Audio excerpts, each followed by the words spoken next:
Assalamualaikum warahmatullahi wabarakatuh. Alhamdulillah wassalatu wassalamu ala Rasulillah sayyidina wa habibina wa syafi'ina wa qudwatina maulana Muhammadin ibni Abdillah wa ala alihi wa sahbihi wa man walah, la hawla wa la quwata illa billahil alil azim. Subhanaka la ilma lana illa ma 'allamtana innaka antal alimul hakim wa tub alaina innaka antat tawwabur rahim. Rabbi syrah li sadri wa yassir li amri wahlul 'uqdatam min lisani yafqahu qawli. Amma ba'd. Jamaah yang dimuliakan Allah Subhanahu wa taala, melanjutkan kajian online Ramadan bersama Al-Wafa Jawa Tengah dan DIY. Kajian sejarah baginda Nabi Muhammad sallallahu alaihi wasallam menginjak kita di tahun ke-9 dari hijrahnya baginda Nabi Muhammad sallallahu alaihi wasallam. Tahun ini dinamakan tahun datangnya rombongan-rombongan dari luar kota Madinah menuju kepada baginda Nabi Muhammad sallallahu alaihi wa ala alihi wasallam. Di antara rombongan-rombongan yang tiba ke kota Madinah ialah rombongan dari daerah Najran. Mereka mengajak berdebat baginda Nabi Muhammad sallallahu alaihi wasallam dengan membandingkan Nabi dengan Nabi Isa alaihissalam. Lalu Allah Ta'ala menurunkan ayat suci Al-Quran, Inna mathala Isa indallahi kamathali Adam. Sesungguhnya kedudukan tempat Nabi Isa di sisi Allah Subhanahu wa Ta'ala seperti Nabi Adam alaihissalam. Di dalam Al-Quran pula mengenai rombongan yang tiba ke kota Madinah dari daerah Najran juga diturunkan firman Allah Subhanahu wa Ta'ala, yaitu ayatul mubahalah, di mana Rasulullah sallallahu alaihi wasallam diperintahkan oleh Allah Subhanahu wa taala untuk mengajak mereka adu sumpah, dan barang siapa yang berdusta dan berbohong dan tidak sesuai dengan kenyataan maka akan terkena dampak daripada sumpahnya itu, atau yang dinamakan mubahalah. Jamaah yang dimuliakan Allah Subhanahu wa taala, termasuk rombongan yang tiba ke kota Madinah ialah dari Bani Tamim, dan termasuk yang rombongan yang datang pula dari Bani Hanifah. Di antara mereka ialah Musailimah bin Hubaib al-Hanafi, atau yang kita kenal dengan Musailamah al-Kadzab, yang ketika tiba ke kota Madinah mendengar apa yang disampaikan oleh baginda Nabi Muhammad SAW, dia belum berkata dan belum mengeluarkan statement apapun. Akan tetapi ketika dia kembali ke daerahnya, ke daerah Yamamah, maka dia mendakwahkan bahwa dirinya ialah seorang utusan Allah pula seperti baginda Nabi Muhammad SAW, dan tergolong orang yang murtad dari baginda Nabi Muhammad sallallahu alaihi wa ala alihi wasallam. Termasuk di antara rombongan-rombongan yang tiba ke kota Madinah di tahun ke-9 daripada hijrahnya baginda Nabi Muhammad sallallahu alaihi wasallam ialah rombongan dari daerah Taif. Di antara mereka seseorang sahabat yang merupakan pemimpin daripada kaum Taif ini yang bernama Zaid al-Khail, terkenal dengan gelar Zaid al-Khail. Akan tetapi Nabi Muhammad SAW mengatakan anta Zaid al-Khair, dengan merubah dari al-Khail menjadi al-Khair. Bahkan Rasulullah SAW mengatakan, di antara semua orang yang pernah diceritakan keutamaannya kepadaku, maka aku tidak mendapatkan sesempurna apa yang diberitakan mengenai Zaid al-Khail ini. Jamaah yang dimuliakan Allah Subhanahu wa taala, termasuk yang datang ke kota Madinah di tahun ke-9 daripada hijrahnya baginda Nabi Muhammad SAW dari Bani Zabid. Di antara mereka Amr bin Ma'ad Yakrub. Mereka masuk ke dalam agama Islam dan baik keislamannya, akan tetapi na'udzubillahi min dzalik, Amr bin Ma'ad Yakrub ini dia murtad ketika wafatnya baginda Nabi Muhammad sallallahu alaihi wa ala alihi wasallam. Semoga kita dijaga Islam iman kita oleh Allah Subhanahu wa taala sampai ajal menjemput kita kita dijaga oleh Allah Subhanahu wa taala. Amin amin ya rabbal alamin. Di tahun ini pula datang rombongan dari negara Yaman. Bahkan Rasulullah sallallahu alaihi wasallam mengatakan sifat mereka dan memuji mereka dengan sabda beliau, "Atakum ahlul Yaman," akan telah datang kepada kalian penduduk negeri Yaman. "Hum alyanu quluban wa araqu afidah." Mereka adalah orang-orang yang berhati lemah lembut dan mereka orang yang memiliki tabiat yang baik, sifat yang sangat baik. Al-imanu yaman wal hikmatu yamaniyah. Iman merupakan seperti penduduk Yaman, wal hikmah dan pembelajaran berasal dari sifat-sifat orang ahli Yaman. Dan banyak lagi seperti wafat Kindah, rombongan dari Kindah, rombongan dari Thaqif, dan banyak rombongan-rombongan yang lain yang datang kepada baginda Rasulullah SAW di tahun ke-9 dari hijrahnya baginda Nabi Muhammad SAW. Di tahun ini pula terjadi salah satu peperangan yang namanya Ghazwatu Tabuk atau Perang Tabuk. Perang Tabuk merupakan perang satu-satunya yang terjadi di tahun ke-9 daripada hijrahnya baginda Nabi Muhammad SAW. Bahkan Rasulullah SAW tidak mengikuti perang setelah perang Tabuk sampai wafatnya beliau sallallahu alaihi wa ala alihi wasallam. Di dalam perang Tabuk ini di saat-saat yang paling sulit. Kenapa? Karena ketika perang Tabuk terjadi, keadaan sangatlah kering kerontang, sangatlah panas, dan bekal yang dimiliki oleh umat Islam untuk keluar dari kota Madinah sangatlah sedikit. Bahwa sesungguhnya Rasulullah SAW setelah memerangi daerah-daerah di Jazirah Arab, maka beliau memiliki keinginan untuk memerangi orang-orang daerah Romawi. Dan Rasulullah SAW mengajak, mendorong dan menghimbau kepada para sahabat untuk bisa ikut berjuang, bahkan untuk menolong orang-orang yang kesulitan untuk keluar menuju perang bersama beliau. Bahkan di antara para sahabat baginda Nabi Muhammad SAW ada yang sangat dipuji oleh Rasulullah SAW, bahkan memiliki gelar penyiap pasukan yang dalam keadaan kesulitan. Siapakah beliau? Beliau ialah Sayyidina Utsman bin Affan yang menginfakkan harta 1000 dinar, lalu beliau membawakan 950 unta untuk membawa bekal dan 50 ekor kuda bersama pasukan umat Islam. Rasulullah SAW bersabda, melihat bagaimana kedermawanan Sayyidina Utsman bin Affan, beliau bersabda dan berdoa, Allahumma ridha an Utsman fa inni anhu radin. Ya Allah, ridhailah Utsman bin Affan karena sesungguhnya aku ridha kepadanya. Lalu Rasulullah SAW bersabda, ma dharra Utsman ma fa'ala ba'dal yaum. Tidak akan mendapatkan keburukan Utsman setelah apa yang dia lakukan hari ini.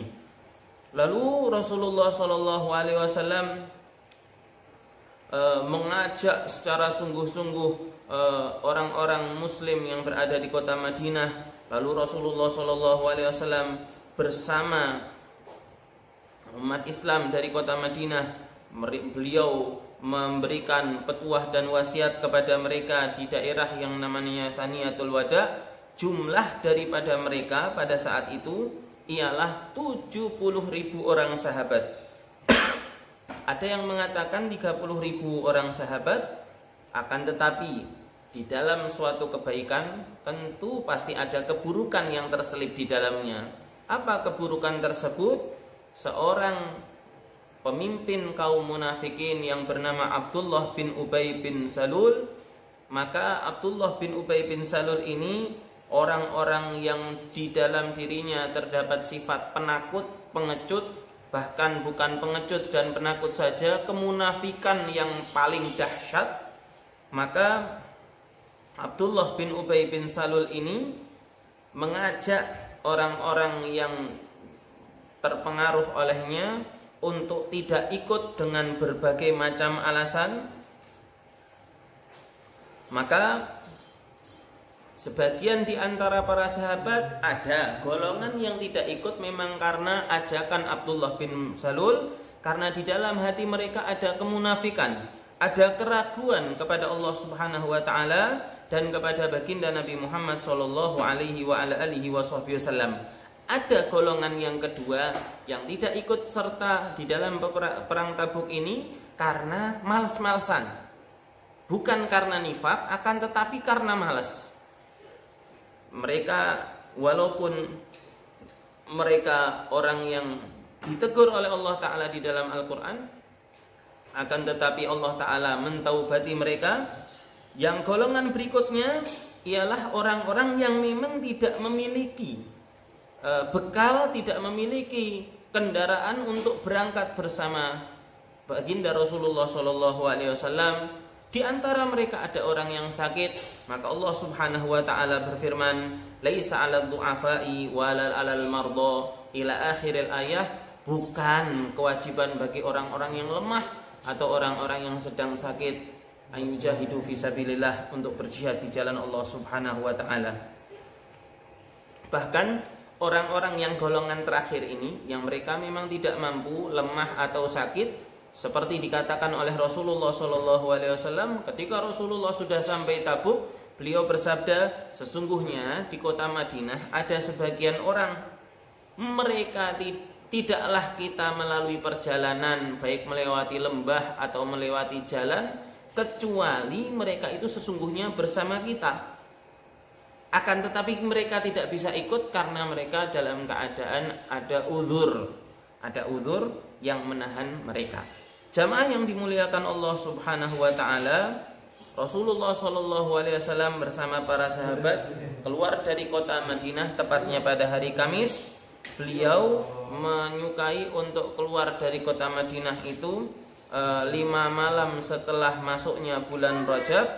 Lalu beliau mewakilkan di kota Madinah untuk memimpin dan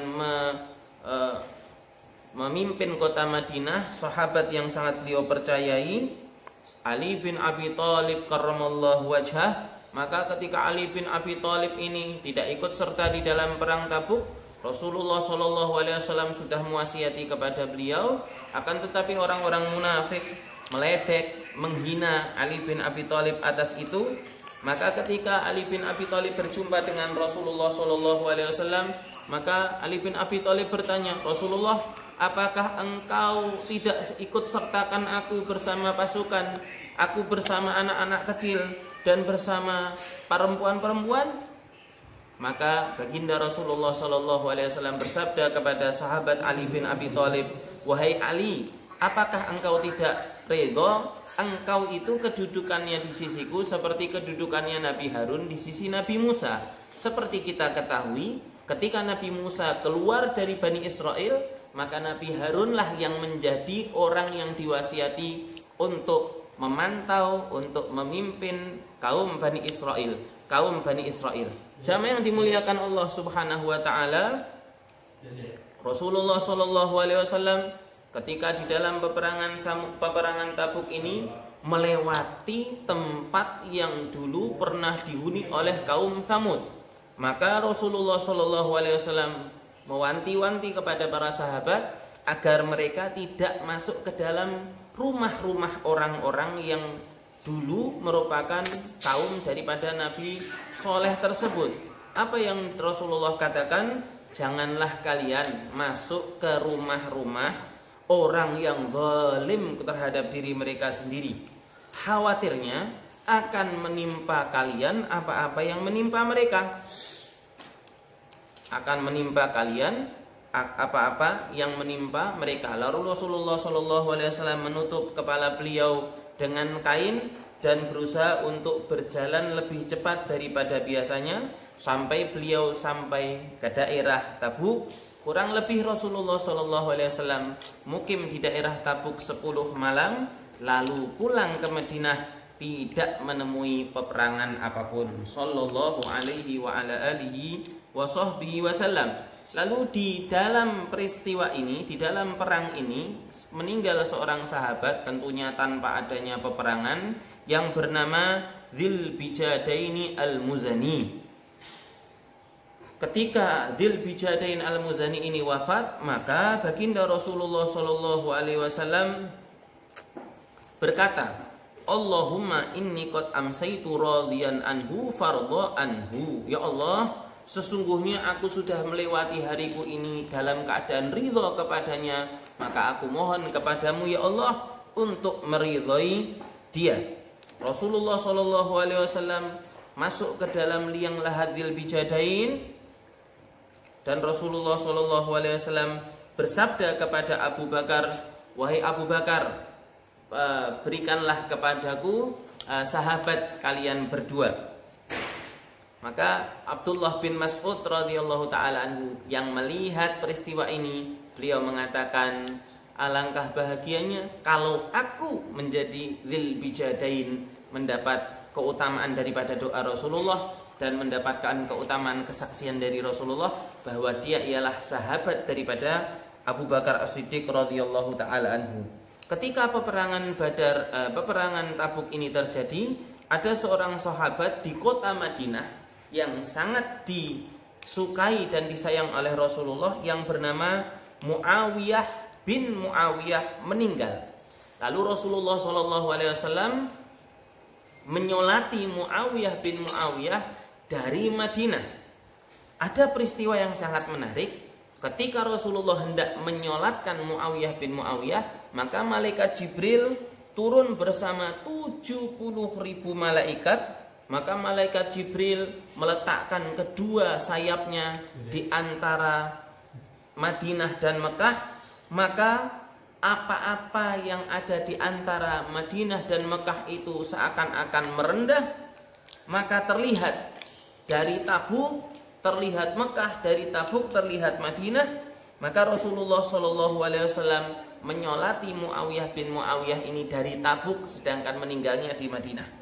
Setelah selesai, maka Rasulullah SAW bertanya kepada malaikat Jibril, wahai Jibril, apa yang menjadikan Muawiyah mendapatkan kedudukan seperti ini?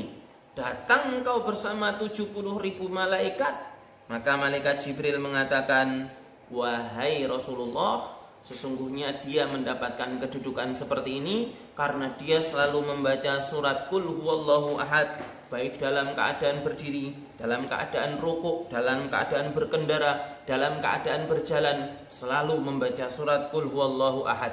Jamaah yang dimuliakan Allah Subhanahu wa taala, ada satu peristiwa pula di tahun ke-9 dari Hijrah yang namanya Masjid Dirar. Apa itu Masjid Dirar? Masjid Dirar ialah masjid yang dibangun oleh sebagian orang untuk menyaingi Masjid Quba. Maka orang-orang yang setelah membangun masjid saingan Masjid Quba ini mendatangi Rasulullah sepulang beliau dari perang Tabuk. Lalu Allah Subhanahu wa taala menurunkan firman-Nya, walladzina takhadhu masjidan dhiraran wa kufran wa tafriqan bainal mu'minina wa irsadan liman haraballahu wa rasulah ila akhiril ayat, yang intinya ialah ayat ini menjelaskan bahwa masjid ini dibangun bukan tujuannya untuk mempersatukan umat Islam, akan tetapi untuk memperpecah belah umat Islam. Maka Rasulullah SAW memanggil sebagian di antara para sahabat dan beliau berkata, "Intaliqu ila hadzal masjid." Pergilah kalian kepada masjid ini, adzalim ahlahu, yang zalim orang-orang yang berada di dalam masjid ini, fahdimuhu wa harriquh, maka runtuhkanlah masjid itu, bakarlah masjid itu. Kenapa? Masjid yang tidak didirikan untuk tujuan yang baik, akan tetapi untuk memecah belah umat Islam. Na'udzubillahi min dzalik.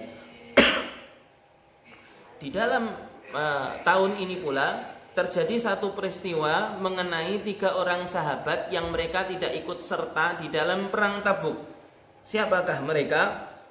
Yang pertama Ka'ab bin Malik, yang nomor 2 Hilal bin Umayyah, yang nomor 3 Murarah bin Ibn Rabi. Akan tetapi karena mereka bertaubat kepada Allah Subhanahu wa taala dan Allah taala terima taubat mereka, maka mereka pun dimaafkan oleh baginda Rasulullah sallallahu alaihi wasallam dan para sahabat yang lain. Jamaah yang dimuliakan Allah Subhanahu wa taala, di dalam tahun ke-9 dari hijrahnya Rasulullah ada satu peristiwa yang sangat menarik pula. Apa itu? Rasulullah sallallahu alaihi wasallam menawarkan kepada istri-istri beliau untuk memilih, mau memilih Rasulullah atau memilih dunia. Seperti di dalam di dalam salah satu di antara surat Al-Qur'an, Allah Subhanahu wa taala berfirman, "Ya ayyuhan nabi, qul li azwajika in kuntunna turidnallaha wa rasulah" ila akhiril ayat. Maka ada perbedaan pendapat di antara para alim ulama sesungguhnya terjadinya ini kenapa, dengan penyebab apa. Akan tetapi ada di antara istri Rasulullah yang memilih dunia, dan na'udzubillahi min dzalik, dia termasuk orang yang merugi sampai akhir hayatnya. Na'udzubillahi min dzalik. Akan tetapi para istri-istri Rasulullah yang tetap bersama Rasulullah sallallahu alaihi wasallam, mereka memilih Allah dan Rasulnya, dan amatlah berbahagia mereka karena mendapatkan kedudukan yang sungguh mulia di sisi Allah Subhanahu wa taala. Jamaah yang dimuliakan Allah Subhanahu wa taala, di tahun ke-9 dari hijrahnya baginda Rasulullah sallallahu alaihi wasallam terjadi banyak cerita-cerita. Selain cerita yang sudah kami sebutkan, ialah di tahun ke-9 ini terjadi pula satu cerita yang merupakan cerita yang sangat bersejarah. Apa itu? Ada seorang wanita dari golongan Al-Ghamidiyah dan laki-laki yang bernama Ma'is bin Malik. Dua-duanya datang kepada Rasulullah SAW dan mengatakan, "Wahai Rasulullah, aku sudah berzina, sucikanlah aku." Maka Rasulullah SAW berkata kepada Al-Ghamidiyah, sang wanita tersebut, Rasulullah mengatakan, "Ya sudah, kalau memang kamu berzina, biarkanlah sampai anakmu lahir. Setelah anaknya lahir, maka datang lagi kembali kepada Rasulullah untuk minta disucikan." Disucikan dengan cara apa? Dirajam, karena hukuman bagi seorang wanita yang berzina dan dia sudah menikah ialah rajam. Maka Rasulullah mengatakan kepada wanita tersebut, "Ya sudah, susuilah anakmu ini sampai dia tidak membutuhkanmu." Maka berlalu waktu, kembali lagi sang Al-Ghamidiyah ini kepada Rasulullah, dan di tangan anaknya sudah membawa sekerat roti. Maka dilaksanakanlah hukuman rajam. Maka Rasulullah SAW bersabda, "Innaha qad tabat taubatan lau kusimat baina sab'ina min ahlil Madinah lawasi'athum." Sesungguhnya wanita ini sudah bertaubat dengan suatu taubat yang kalau dibagikan kepada 70 penduduk kota Madinah akan cukup bagi mereka semuanya.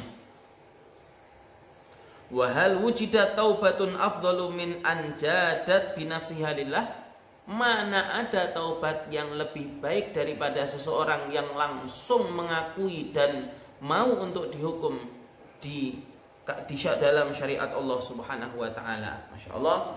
Semoga Allah taala senantiasa memberikan taubat kepada kita atas segala dosa-dosa kita. Amin amin ya rabbal alamin.